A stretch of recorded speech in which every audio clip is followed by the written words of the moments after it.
What is up, guys? I'm Charles Williams, aka TheSwolefessor, here to educate you on health, fitness, social well-being, and this is episode 8 of Overcome. And guys, we are officially 1 week out from my next powerlifting meet, my first USPA meet, Bend the Bar in San Antonio, Texas, at Texas Strength Systems on December 8th. So, with that being the case, what I want to do with this video, guys, is pretty much by using clips from this past week, is kind of give you guys like a look into like what the peaking and tapering process is pretty much going to be looking like for me going into this meet. Now, keep in mind, I'm not going to be going like as in depth as I really want to, just because it's like to really go into peaking and break it all down is going to take more time, and that's something I think Brent and I actually plan to do on the Prime Strength or Prime Fam. I feel so bad, I can't remember what he decided to call it. Podcast episode 1 is actually already out, where we fully break down our style of programming, like all the full ins and outs of it. We did our best to do that when we did our collabs, you know, with those intro to microcycle DUP powerlifting style videos, but this, guys, is really in depth. So I actually have that linked in the description down below, so you guys can check that out. And we actually kind of address some aspects of peaking a little bit there, but that's definitely a topic we'll be talking about later in the future. But before we kind of get into it, as a brief general overview, the purpose of peaking, guys, from a powerlifting standpoint, all we're basically trying to do is get our fitness to the best possible point it can be on meet day, so that we can perform to the best of our abilities as far as hitting our 1 rep maxes, hitting those singles. That is what we're really trying to go for when it comes to the peaking process. And the 2 biggest mistakes that I see people make is they will either, one, in order to try to, like, you know, make sure they're really fully recovered and get rid of a lot of fatigue so that they feel fresh on meet day, they'll pull back the training volume, pull back the intensity, they'll pull all that back way too early. You have people who start pulling like a lot of their training volume back, you know, 4 weeks out. And the problem with that is that you're pretty much, in a sense, you're getting rid of the very adaptations that are getting your fitness to the point that you wanted to in the first place. Yeah, you're gonna feel a little bit more recovered and fresh, but you almost like get to the point where you're detraining yourself if you pull back on that stuff too early. Now, the opposite issue that I see to that often is that people go for the idea of like super compensation. Basically, a lot of people, what they want to do is like, I'm gonna blast you with volume, I'm gonna blast you with intensity, just push it all the way up until like we're very close like to the meet, and then I'll pull it back just enough so that you can recover, and then you'll super compensate. You'll just feel like really strong. Your fitness will just blast through the roof. Which while even though it may sound, you know, seem sound in theory, there's just a lot of what we see from the evidence, not a whole lot to the super compensation in the sense of how people try to do it with powerlifting. Usually what happens with that is the person ends up doing so much volume and so much intensity to where they really just feel crappy. And what happens is that because their fatigue is so high, they're really just masking where their actual fitness is at. But then when they go to the meet, since they're, you know, they pull back a lot of that volume, they feel fresher. So then they feel like, oh, I feel way better than what I did, and oh, look what the PR I hit, so I must have super compensated, when really your fitness was already at that point from just building up the volume and intensity naturally, but because you pushed it so far over the edge and because your fatigue was so high, it was just masking where your fitness was. So you feel like your performance is actually down here, when in reality it's already up here. It's just your fatigue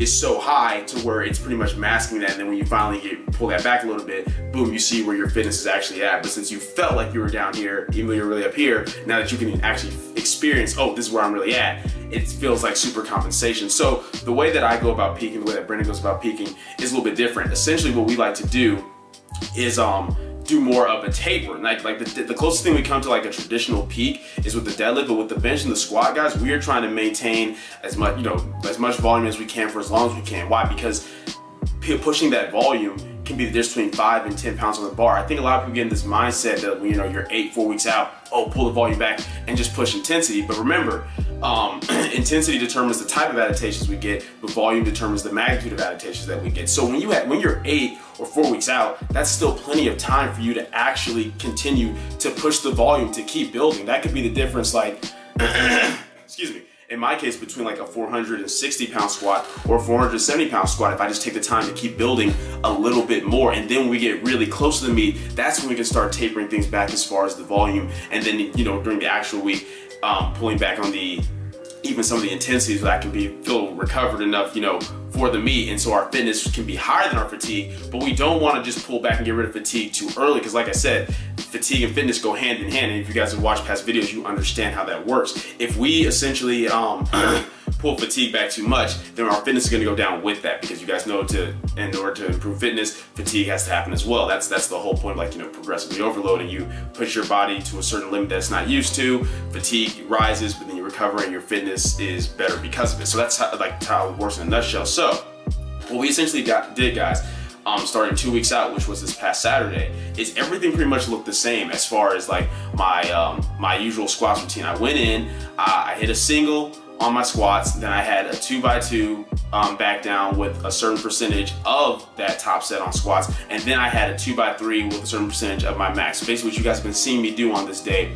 for the past few weeks. The main difference is, since the week before I pushed to an RPE 8, at this point there's not a whole lot of purpose to keep pushing the exertion extremely high on the squats. My fitness is pretty much where it needs to be at this point. Is kind of just trying to maintain it while managing fatigue so that my squat can show up on meet day. So rather than pushing, since last week was since the week before, this past Saturday was a single at RPE 8, this time what we did was we pushed up to a single at RPE 6. And then what we did is, like I said, the usual back down work that you guys have seen me do. And then for this upcoming Saturday, which I'll probably be showing you guys, or rather for tomorrow or today if you guys are watching the video, because it's Friday now, but it's probably Saturday by the time you guys see this video, what I'll be doing is the same thing, but I'll be pushing to a single at RPE 7. So just a little bit heavier to kind of get me already, like, more used to like the heavier loads I'll be working with a week later at the actual meet, but still not such high exertion to where it's gonna over fatigue me, because like, RPE 7 is we're still not gonna be as much exertion as RPE 8 or RPE 9, obviously.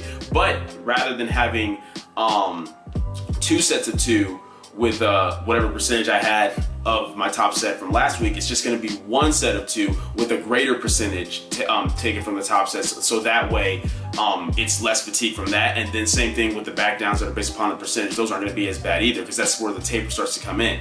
Now for the deadlift is the interesting one. Like I said, that's the one that we actually peak more than anything else. What we pretty much did is, when we're 2 weeks out, what we've been doing, like you guys know, we've been pushing kind of like, doubles at RPE 6s, and then a double at RPE 7, and then a single at RPE 6, and then a single at RPE 7. Well, what we did this time around 2 weeks out was we hit my last heavy deadlift for the prep, which was a single at RPE 8, which I ended up hitting 541 pounds, which was really dope, because that was actually my previous best at my last meet, which was like an RPE 10 back then, obviously. But now it's but now I've come back and I've hit like 1 pound over that 541 at RPE 8. So that's probably maybe around where I'll even be opening with. But the thing with the deadlift is, because it's the most fatiguing, the reality is once we get to like that 2 week mark out, that's when we kind of push that last heavy deadlift, like a solid RPE 8. And then from there, we do just enough to kind of keep it on a maintenance. So, I had some sumo pulls on my secondary day a couple of days ago, and I'll still be hitting 1 more single on deadlifts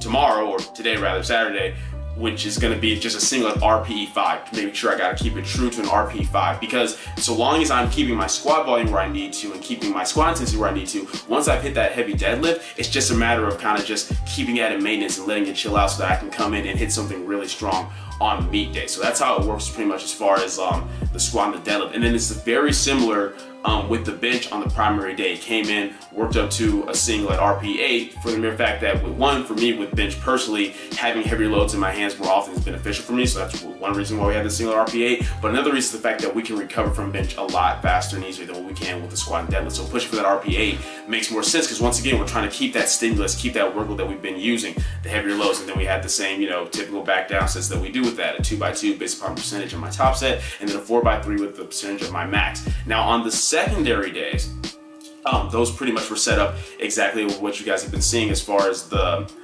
secondary day for the squat and the sumo deadlifts, as well as the secondary day for the bench press. I come in, I work up to a triple, let's say like RPE 6, and then a single at RPE 7, then I have back down triples based upon what a percentage of the triple that I hit at RPE 6. So all in all, this week has been a fairly normal week. And then yesterday I had my tertiary day, just a light 4x3 with 315 on squats, a light 4x3 with 225 on the bench press. So all of that, or my bad, not 4x3, 3x4 to be exact.